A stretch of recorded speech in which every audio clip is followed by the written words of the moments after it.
Olá pessoal, tudo bem? Hoje eu vou contar uma história para vocês do livro do Ítalo Calvino. Esse livro, pessoal, é chamado de Marcovaldo ou As Estações na Cidade, da Companhia das Letras. Vou mostrar. Pessoal, esse livro conta a história do Marcovaldo. É um sujeito que vive em alguma cidade na Itália e ele é um tanto desastrado assim. E ele percebe que a cidade não é muito feita para ele. Ele tem recursos muito limitados para viver na cidade. Só que ele é muito criativo e desastrado ao mesmo tempo. Então ele se empolga com algumas coisas que acontecem, ele tenta colher plantas da calçada, ele tenta pescar peixes de um rio menos poluído e ele vai vivendo a vida dele. E eu vou contar uma passagem para vocês, são vários pequenos contos. Eu vou contar um que se chama Uma Viagem com as Vacas. A gente vai fazer assim, eu vou contar metade do conto hoje e a outra metade na sexta-feira. Então, quando eu terminar de contar essa metade, vocês vão ter que imaginar o que aconteceu na história. Então, começando. Então seria 10, Uma Viagem com as Vacas. Os ruídos da cidade que nas noites de verão entram pelas janelas abertas dos quartos, de quem não pode dormir por causa do calor, os verdadeiros ruídos da cidade noturna, fazem-se ouvir quando numa certa hora o estrondo anônimo dos motores rareia e emudece, e do silêncio emergem discretos, nítidos, graduados conforme a distância. Um passo de notâmbulo, o rumor da bicicleta de um guarda noturno, um vozerio abafado e distante, e um roncar dos andares superiores, o gemido de um doente, um velho pêndulo que a toda hora continua batendo as horas. Até que de madrugada começa a orquestra dos despertadores nas casas operárias, e nos trilhos passa um bonde. E assim, certa noite, Marcovaldo, entre a mulher e as crianças que suavam no sono, estava de olhos cerrados, escutando tudo o que daquela poeira de sons tênues ele filtrava das pedras da calçada pelas janelinhas até sua casa no subsolo. Ouvia o salto alegre e veloz de uma mulher atrasada, a sola gasta do catador de bitucas de cigarro em suas paradas irregulares, o assovio de quem se sente sozinho, e de vez em quando um acúmulo fragmentado de palavras de um diálogo entre amigos, permitindo adivinhar se falavam de esporte ou de dinheiro. Mas na noite quente, tais ruídos perdiam qualquer relevância, se desfaziam como que abafados pelo calor sufocado que obstruía o vazio das ruas. E contudo pareciam querer impor-se, sancionar o próprio domínio sobre aquele reino desabitado. Em cada presença humana, Marcovaldo reconhecia tristemente um irmão, como ele prisioneiro, mesmo no período de férias, daquele forno de cimento cozido e poeirento, pelas dívidas, pelo peso da família, pelo salário baixo.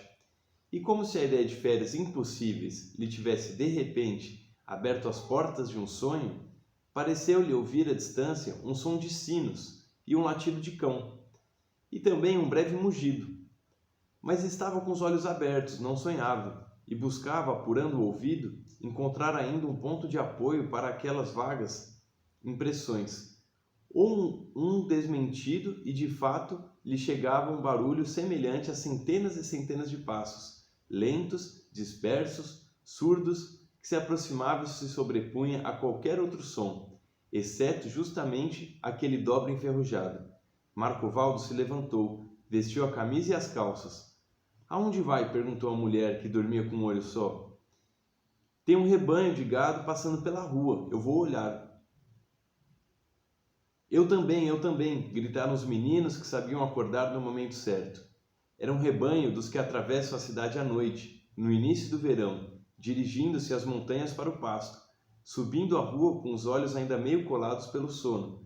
As crianças viram o rio dos dorsos cinzentos e malhados que invadia a calçada, e se esfregavam contra as paredes cobertas de cartazes, as portas de correr, os postes sinalizando parada proibida, as bombas de gasolina, avançando os cascos prudentes do meio-fio aos cruzamentos, os focinhos sem jamais um sobressalto de curiosidade, encostados nos lombos daquelas que as precediam. As vacas traziam consigo seu cheiro de forragem e de flores do campo e de leite, e o som lânguido dos sinos. E a cidade parecia não tocá-las, já absortas como estavam em seu mundo de prados úmidos, névoas e montanhesas e vales de torrentes.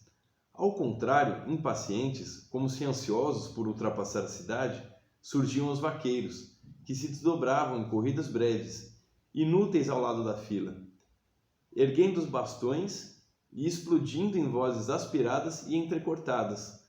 Os cães, para quem nada do que é humano é estranho, exibiam desenvoltura caminhando de focinho erguido, tocando o sino, atentos ao próprio trabalho, mas se percebia que também eles estavam inquietos e pouco à vontade. Caso contrário, teriam se distraído e começado a farejar os cantos. Faróis, manchas do calçamento, como é o primeiro pensamento de qualquer cão da cidade. Papai, disseram as crianças, as vacas são como os bodes? Fazem paradas? Onde é o ponto final das vacas? Nada a ver com os bondes, explicou Marcovaldo. Estão indo para as montanhas. Põem esquis? Perguntou Pietrúcio. Vão para o pasto comer capim. E não recebem multas se estragam a grama? Quem não fazia perguntas era Michelino, que, mais velho que os outros, já tinha algumas ideias sobre vacas, e agora só tratava de comprová-las, observando os chifres dóceis, os dorsos e as barbelas de diferentes tipos. E assim acompanhava o rebanho, trotando ao lado como os cães pastores. Quando os últimos passaram, Marcovaldo pegou os meninos pela mão para voltar a dormir, mas não via Michelino. Desceu ao quarto e perguntou à mulher: Michelino já voltou? E a mulher perguntou: Michelino não estava com você?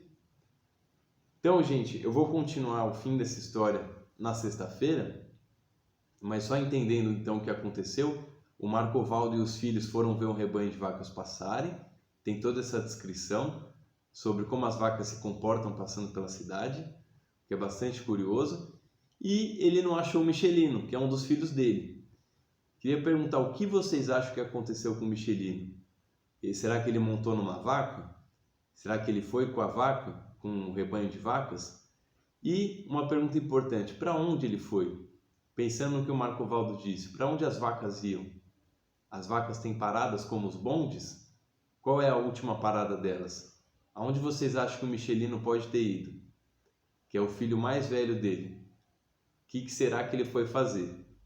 Gente, agora vocês podem pensar, criar uma história e podem registrar em áudio ou escrever ela e depois contem para mim. Aonde vocês acham que o Michelino foi?